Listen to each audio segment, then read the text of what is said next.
C'est parti pour le SOS S comme C. J'ai, comme d'habitude, mon café, les questions sont là, j'attends que vous arriviez. Pour ceux qui regardent en replay, je sais que ces quelques premières secondes ne sont pas forcément fondamentalement passionnantes. J'en profite, ah bah super, bah Stéphanie est déjà là et me dit très bien le son, c'est parfait. Je profite de ce petit moment de latence à chaque fois pour me représenter pour ceux et celles qui ne me connaissent pas encore. Donc je suis Sandrine Donzel. Mon métier c'est de décoincer les problèmes émotionnels et relationnels des gens. Je fais beaucoup d'accompagnement parental, accompagnement de couple, j'interviens aussi en entreprise, voilà. Chaque fois qu'il y a une difficulté émotionnelle ou relationnelle, j'arrive. Et j'essaye d'avoir une approche assez concrète, assez pragmatique. Bon, ben je vois que vous commencez à arriver comme d'habitude. Je suis toujours ravie, je le dis à chaque fois, de voir qu'il y a du monde. J'en profite aussi pour rappeler le principe du SOS S comme C. Donc pendant la semaine, vous m'envoyez des questions qui peuvent porter sur des difficultés émotionnelles, relationnelles dans la relation aux enfants, dans la relation de couple, dans la relation à soi-même, des angoisses, de la déprime, de l'épuisement, dans la relation professionnelle avec des clients, avec son chef, avec ses collègues, etc. Et puis, eh bien, je numérote toutes ces questions et je vais tirer au sort une de ces questions et je vais tenter d'y répondre. Donc, tenter, enfin, j'espère pour vous que les réponses que je donne habituellement sont plutôt satisfaisantes, mais vu le monde qui assiste à ces vidéos maintenant et qui les relaie, je pense que je ne dois pas être trop mal par rapport à ça. Je vous rappelle que l'intérêt du live, c'est que vous pouvez aussi poser des questions complémentaires et réagir par rapport à ce que je dis. Donc c'est toujours très intéressant. Donc n'hésitez pas à commenter et à partager. J'espère que comme moi, vous avez votre café. Et on va partir, je vais tirer au sort la question. Allez, c'est parti. Je tire au sort le numéro 7. Je le montre, alors il est à l'envers parce que je filme avec mon téléphone. Quelle est la question numéro 7? Je vous dis ça tout de suite. La question numéro 7. C'est une question qui porte sur la relation à l'enfant et sur un problème avec l'école. Donc, voici la question de Mathilde. Mon fils de 10 ans est au CM2, il est plutôt bon élève. Cependant, il n'a jamais aimé l'école. L'année dernière, ça a été compliqué de lui faire ses devoirs. Nous appréhendions ce moment car c'était source de conflit malgré nos efforts. J'ai donc fait appel à l'organisme Acadomia, enfin un organisme pour faire les devoirs, ce qui nous a soulagés, puis un suivi psy. Il a eu de très bonnes notes en fin d'année, donc nous l'avons félicité, mais il n'aime pas les compliments. Et du coup, il fait exprès de bâcler son travail depuis la rentrée. On essaie de savoir pourquoi il n'est pas bien à l'école. Il ne nous dit rien à part que c'est nul et que ça ne sert à rien. Nous avons eu plusieurs rendez-vous avec la maîtresse qui le voit plutôt comme un bon élève. Nous avons eu plusieurs rendez-vous avec la maîtresse qui le voit plutôt comme un élève qui s'en fiche, montre clairement qu'il n'aime pas l'école, mais aussi qu'il a de grandes capacités et est très discret en classe. Tous les dimanches, il a mal au ventre car il pense à l'école. De plus, il ne voulait plus aller au foot. J'ai réussi à le convaincre d'y retourner avec un de ses copains. Je vois qu'il est très mal. Je n'arrive pas à l'aider. Il fuit le regard. Il n'aime pas quand il y a beaucoup de monde. Est-ce une phobie scolaire et comment l'aider? Bon, alors déjà, le fait d'appréhender ou de ne pas aimer l'école est quand même finalement quelque chose d'assez courant. Alors, il y a plusieurs aspects dans cette question, donc je vais tenter d'y répondre à différents niveaux. Alors, je vais peut-être commencer par la dernière question. Est-ce une phobie scolaire? À ce stade, non. Parce que la phobie scolaire, c'est vraiment quand les enfants n'arrivent plus à aller à l'école. Et on arrive vraiment à un stade où les enfants font des crises de panique, ont tellement mal au ventre que c'est impossible pour eux de rester, voire d'y aller, voire impossible de rester une fois qu'ils sont à l'école. Et on se retrouve vraiment avec l'impossibilité de contraindre l'enfant parce qu'il est vraiment mal à s'en faire vomir, à s'en rendre vraiment physiquement malade. Donc on n'est pas ici dans un cas de phobie scolaire. La difficulté, c'est que c'est toujours difficile de faire de la prévention parce qu'il se peut très bien que le collège permette à cet enfant de s'épanouir mieux parce qu'il y a plus d'autonomie, parce qu'on change de prof à chaque fois et que du coup, ça tempère un peu les choses qu'on n'aime pas, j'y reviendrai après.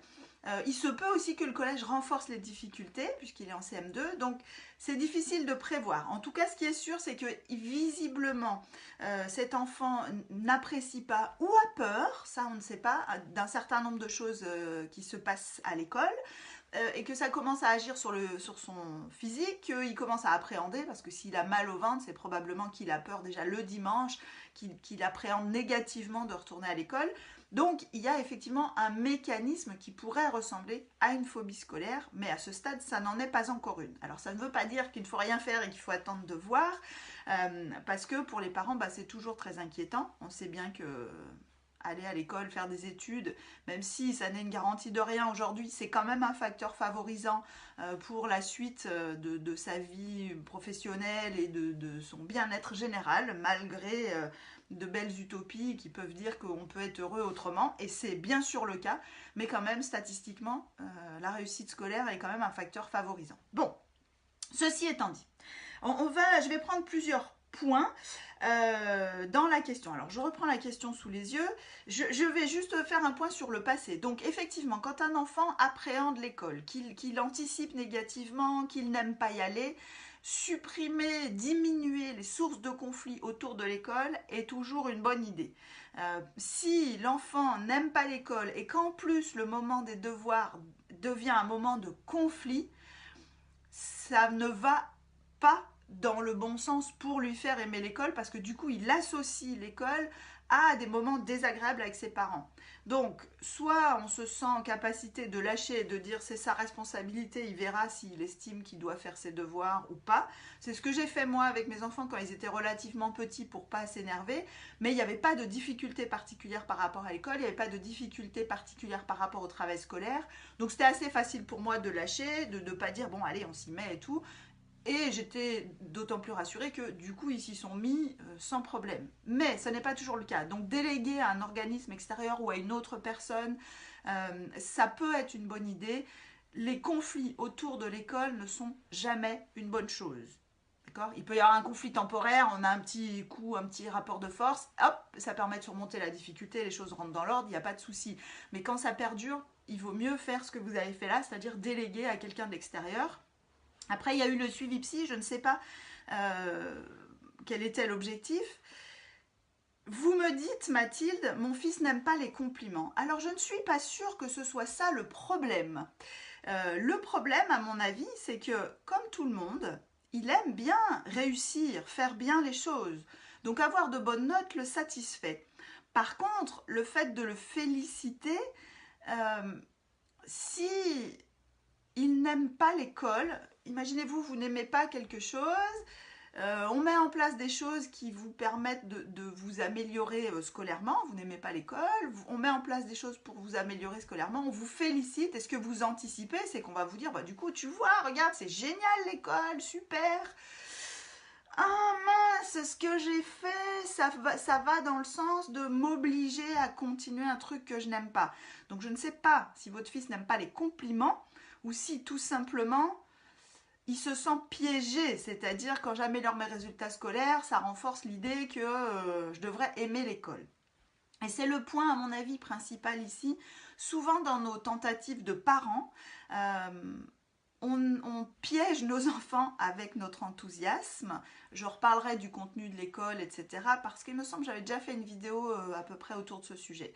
Mais nous sommes souvent piégés par notre enthousiasme autour des problématiques de l'école. On voit un enfant qui est un peu, qui n'a pas trop envie, qui n'est pas très motivé, qui n'apprécie pas. Alors bien sûr que l'idée c'est de chercher ce qui ne va pas pourquoi ça ne va pas, mais ce qui ne va pas, et j'y reviendrai après en fin de vidéo. Mais du coup, quand je dis on est piégé par notre enthousiasme, qu'est-ce qu'on fait ? On essaye absolument de convaincre l'enfant que c'est super l'école, qu'il devrait apprécier ça, on essaye de lui montrer tous les bons côtés de l'école. Et j'imagine que beaucoup de parents font ça, que beaucoup d'enseignants font ça. La discussion classique, j'aime pas l'école, mais si, c'est génial, il y aura les copains, machin, tu vas apprendre plein de trucs et tout. Et l'enfant ne se sent pas reconnu à la fois dans ce qu'il ressent, c'est-à-dire moi j'aime pas et je trouve pas ça génial, et il ne s'en sent pas reconnu non plus dans sa difficulté. peut-être que cet enfant, il aimerait aimer l'école et qu'il n'y arrive pas. Et qu'est-ce qui se passe alors? Chaque fois qu'on lui dit mais si tu devrais aimer l'école, ça le renvoie, ou chaque fois qu'on lui dit mais si c'est super l'école, ça le renvoie à ce que précisément il n'arrive pas à faire. Donc quand on veut aider les enfants à se sortir de ce type de difficultés, c'est important de les reconnaître justement dans cette difficulté-là, de leur dire tout simplement, mais peut-être que pour toi c'est difficile d'aimer l'école, évidemment. Peut-être qu'il y a plein de choses que tu n'aimes pas dans l'école. Alors ça, c'est une astuce aussi, parce que nous avons aussi, en tant qu'adultes, tendance à essayer de les orienter sur le positif, comme je disais, alors qu'une attitude souvent plus efficace, c'est d'essayer plutôt de créer de la nuance dans ce qui ne va pas. Donc, par exemple, avec cet enfant, lui dire, bah écoute, pour le moment, tu n'aimes pas l'école, c'est difficile pour toi, tu vas continuer à y aller. Par contre, on peut peut-être regarder pour que ça soit un tout petit peu moins dur. Donc ne soyez pas trop ambitieux. L'idée c'est pas de dire ça sera toujours pourri et voilà et tu n'y arriveras jamais. L'idée c'est de dire bon, est-ce qu'on peut faire en sorte que ce soit un tout petit peu, mais vraiment un tout petit peu moins difficile pour toi. Et vous pouvez proposer à l'enfant de vous faire une liste de tout ce qu'il n'aime pas. Et ce qui est très important, c'est de lui demander de la hiérarchiser, c'est-à-dire qu'est-ce que vraiment il n'aime pas du tout, qu'est-ce qui est embêtant mais relativement supportable, et puis qu'est-ce qui est vraiment presque supportable. N'utilisez pas des termes trop positifs parce que l'enfant ne va pas se reconnaître là-dedans. Donc l'intérêt de faire ça, c'est que du coup l'enfant commence à créer des nuances, c'est-à-dire tout n'est pas pourri, nul et détestable. Il y a des choses vraiment très difficiles, puis il y en a d'autres, bon, ça peut presque devenir supportable. Pas positif, mais supportable. Donc cette nuance, elle permet à l'enfant de retrouver un peu de recul, un tout petit peu d'objectivité, entre guillemets, sur le sujet, et du coup de retrouver des ressources pour affronter ces difficultés. Alors, je reprends mes esprits, je réfléchis à ce que je voulais dire. Alors, il y a aussi une chose sur justement le fait d'établir cette liste, ça permet de savoir ce que l'enfant n'aime pas précisément.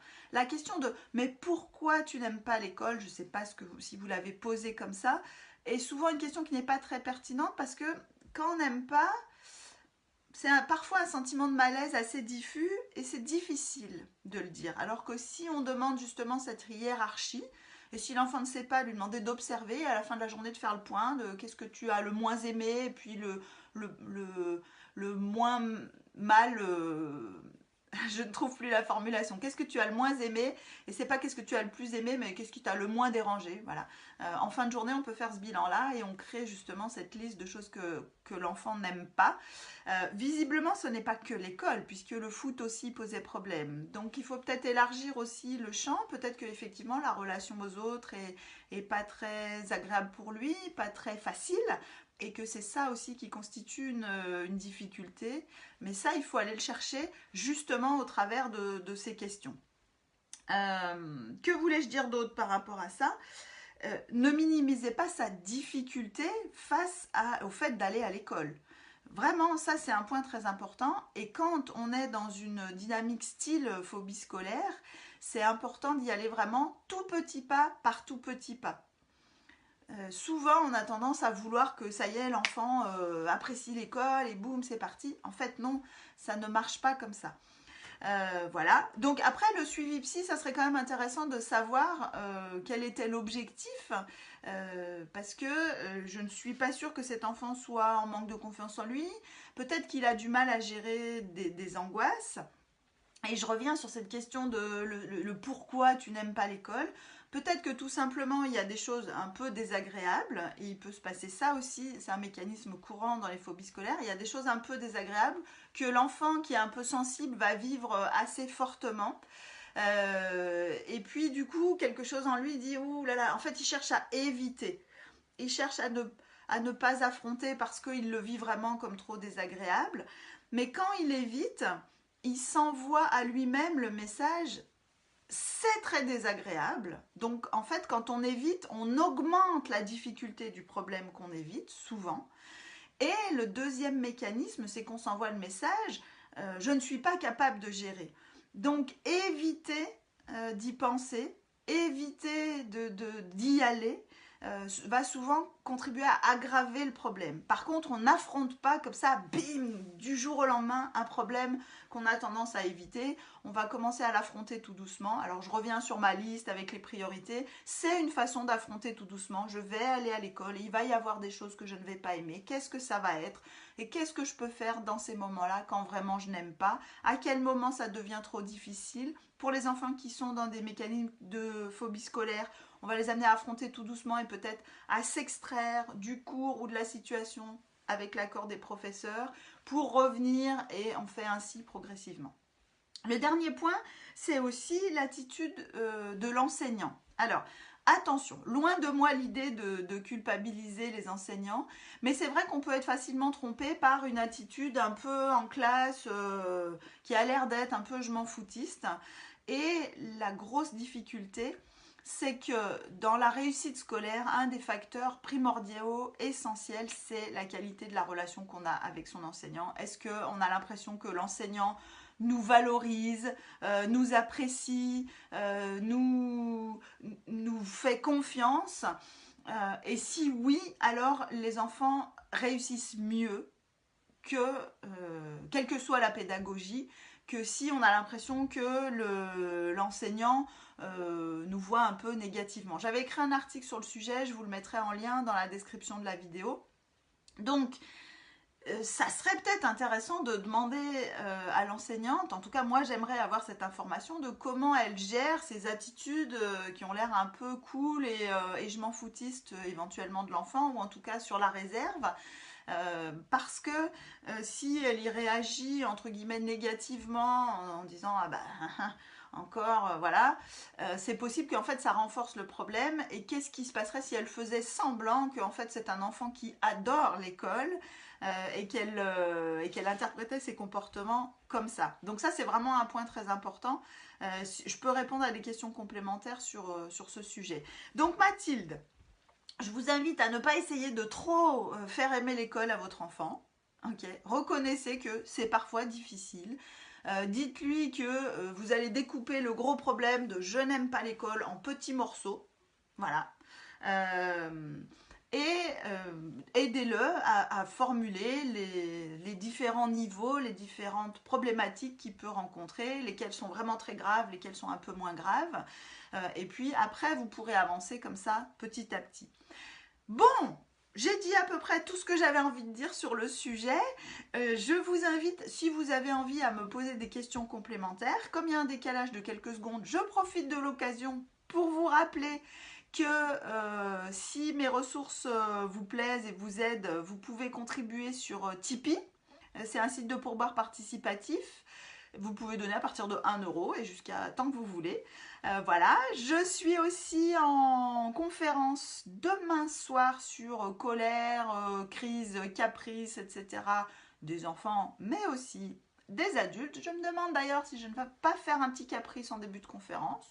Mais il faut venir voir pour savoir. Ce sera à Ugine demain à, je ne sais plus, 20h ou 20h30, mais vous aurez les infos dans la description de la vidéo et sur le site www.escomc.fr. Vous trouvez plein de ressources complémentaires sur le blog.escomc.fr et vous pouvez évidemment vous abonner à la newsletter. Sur le site, sur le blog, vous trouverez l'adresse pour vous abonner. Je la mettrai dans la description de la vidéo. Je regarde s'il y a des questions complémentaires sur ce problème d'école. Je n'en vois pas. Donc, je vous dis, n'oubliez pas d'envoyer vos questions pour le SOS Escomc de la semaine prochaine. Vous les envoyez par mail à l'adresse sandrine@escomc.fr en précisant bien questions pour le SOS Escomc dans l'objet du message ou dans le corps du message. Vos questions peuvent porter sur des problématiques émotionnelles ou relationnelles, dans la famille, dans le couple, avec vous-même, au travail, partout. J'attends toujours pas de questions complémentaires. Je vous dis donc à la semaine prochaine. Merci à tous et à toutes et à très bientôt.